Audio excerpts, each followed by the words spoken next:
On today's episode of Roaming with the Yazzies, we're going to cover some damage that the renters have caused our unit, as well as cover some must-have RV accessories.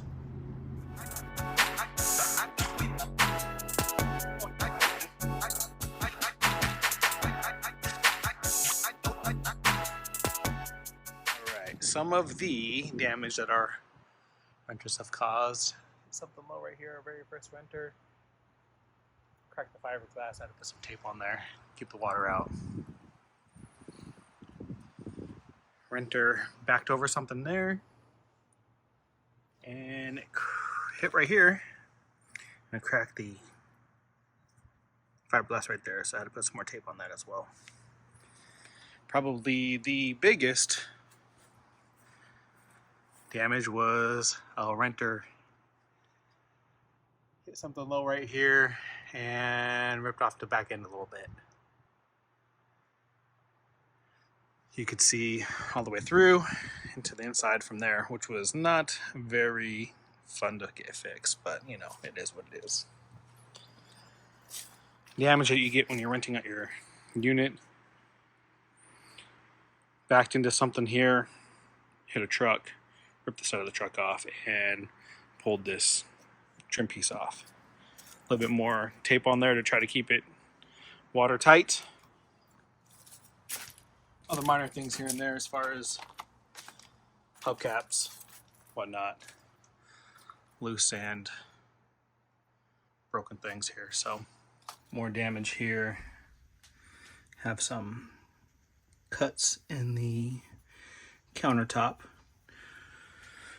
which has a little bit of moisture coming down here, so it's starting to bubble. Other damage here. Nice size hole. And a little snap off here, came off. And back under here, I let the slide out, but anyway, somebody put a bag or something right here, brought the slide in, and cracked the molding, the trim there.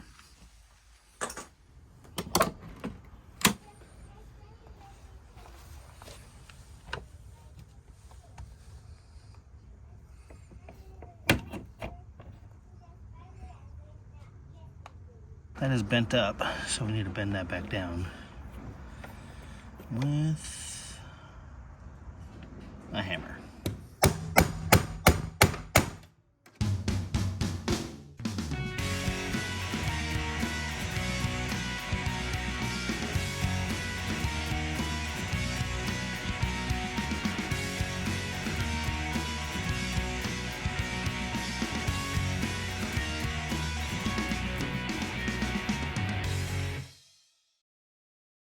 This on there. Let's push this back.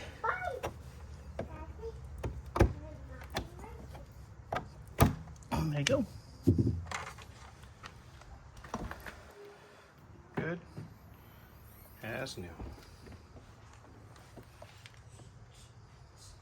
So another thing, after using the RV for a while, you start to notice little things like this. These little guys right here, trying to show you, will hit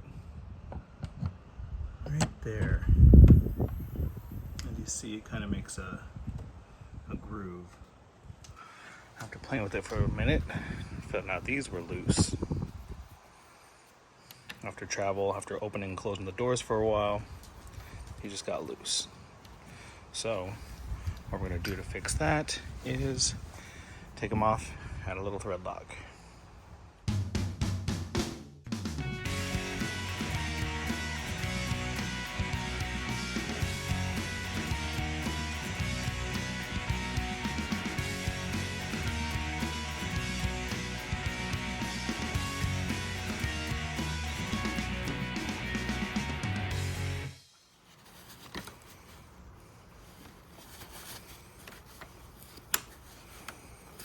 It is new.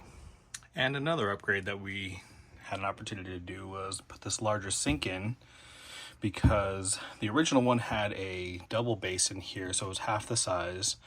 It was undermounted, and a renter or renters over time eventually just started putting too much pressure on it, and started to separate from the countertop.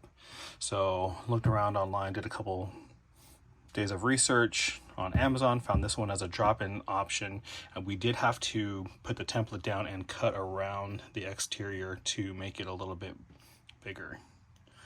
Once we did that though, we found out that our sink strainer dryer would no longer fit in here correctly, so you have to kind of angle it sometimes to make it try to fit, but then if you left it out when you're driving, it'll fall in. So one thing that I realized with this thing is, if you do have it in here and it's at an angle, you do need a little bit more draining holes on the sides. So we will be drilling holes in there to make it a little bit more drainage accessible when it is at an angle. One upgrade that doesn't get talked about a lot is these fold-out shower rods here. It creates a little bit extra space in the shower that's already tight. So I did have to cut this bar and this bar here to make it fit for what we're looking for, but it ends up coming out like this. It's got a little bit longer shower curtain, so it just hangs down here, and then we just kind of fold it in there like that. It does get quite a bit wet down the bottom down there when we're done showering. We just fold this back like this, and then we just put the shower curtain up here so it has an opportunity to dry.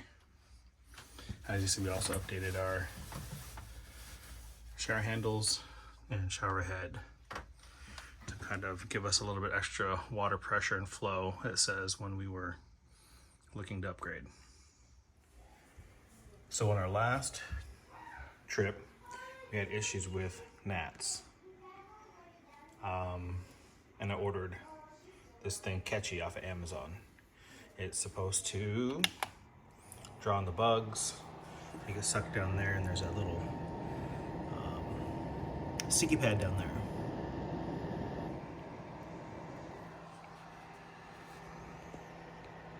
So turns out that we just had some gnats from our fruit. So I built this little trap here.